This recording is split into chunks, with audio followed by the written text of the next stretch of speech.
and we rely upon your sense for good order, proper respect for the nominee to the highest office of our land, and good Christian behavior generally. Contrary to common propaganda, the South is not a hotbed of religious or racial intolerance. There are many honest minds that are raising honest questions. Many Catholics differ with us on many questions that are relevant to the welfare of our country. The fact that the senator is with us tonight is to concede that a religious issue does exist. It is because there are many serious minds decently raising questions that we have invited the speaker of the evening. And it is for that same reason that we have allowed this meeting to be broadcast. To that end, I should like to introduce at this time the senator from Massachusetts and the Democratic candidate for the President of the United States, Senator John F. Kennedy.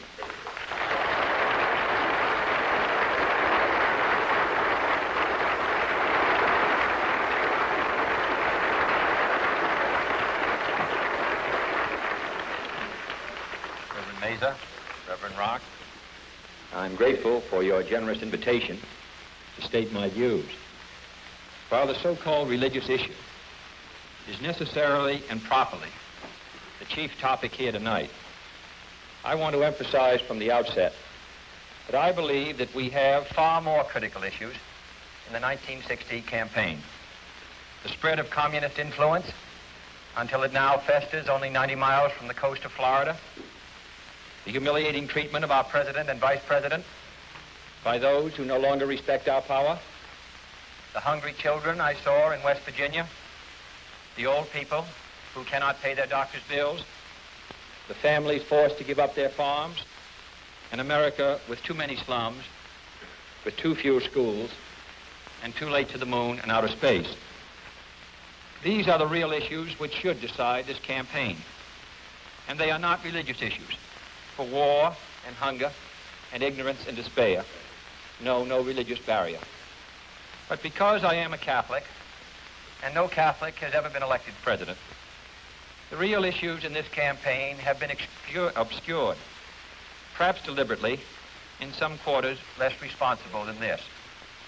So it is apparently necessary for me to state once again, not what kind of church I believe in, for that should be important only to me, but what kind of America I believe in.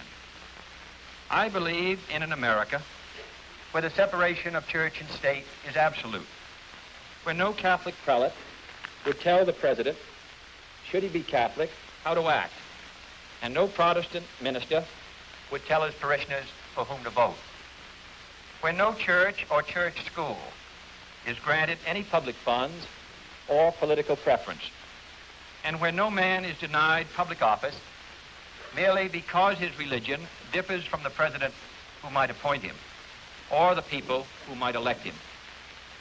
I believe in an America that is officially neither Catholic, Protestant, nor Jewish, where no public official either requests or accepts instructions on public policy from the Pope, the National Council of Churches, or any other ecclesiastical source, where no religious body seeks to impose its will, directly or indirectly, upon the general populace or the public acts of its officials, and where religious liberty is so indivisible that an act against one church is treated as an act against all.